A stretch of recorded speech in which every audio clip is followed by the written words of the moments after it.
Pe 1 aprilie 2023, forțele de securitate ucrainene au percheziționat din nou reședința mitropolitului Pavlo, starețul Marii Lavre-Pecerska, de lângă Kiev. Procuratura îl acuză de instigare la ură religioasă și justificarea războiului rus de agresiune. Apoi, totul a culminat cu ordinul de evacuare al călugărilor ortodoxi apropiați de Moscova. Trebuie menționat că toți cei care aparțin de această mănăstire istorică sunt afiliați Bisericii Ortodoxe Ruse.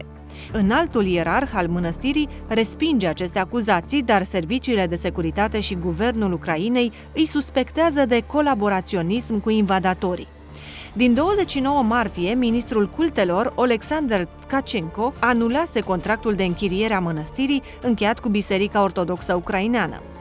Bineînțeles, Rusia a reacționat protestând oficial prin Dmitri Medvedev, vicepreședintele Consiliului de Securitate al Federației Ruse, și prin reprezentanții Bisericii Ortodoxe Ruse ca fiind inacceptabilă implicarea autorităților ucrainene în problemele religioase ale mănăstirii.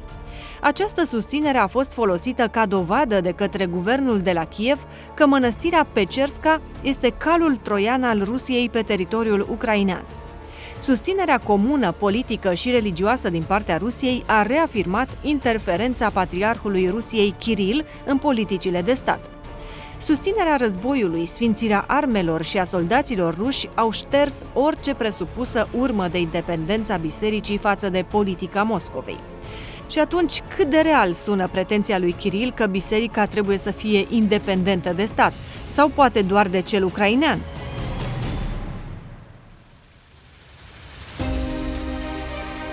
De fapt, este o lungă tradiție de subordonare a bisericii față de statul rus, începuturile regăsindu-se chiar în pretenția Moscovei de a fi cea de-a treia Romă, după cucerirea Constantinopolului de către turcii conduși de Mohamed al II-lea pe 29 mai 1453. Preluând moștenirea bizantină, autoritatea religioasă a fost subordonată întotdeauna țarului Rusiei.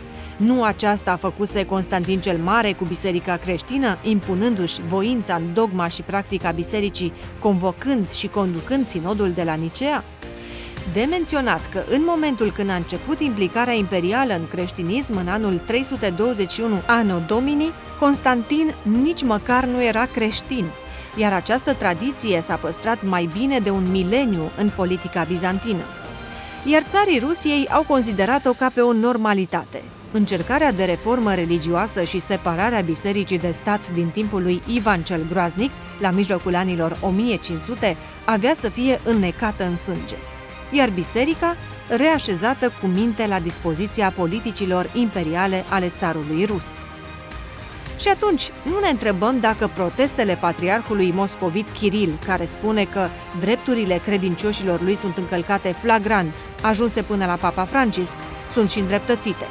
Nu ne întrebăm nici dacă reprezentanții grupărilor filoruse de pretutindeni l-au învinuit pe drept pe președintele de origine evreiască Zelenski pentru semnarea respectivului ordin de expulzare.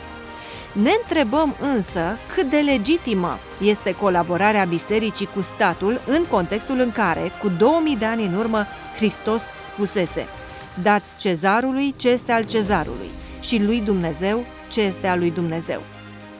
Există o linie roșie peste care biserica n-ar trebui să treacă niciodată în relație cu autoritățile? Da, descoperă în materialul Opinia Production Top 7 lucruri din Biblie despre relația bisericii cu statul.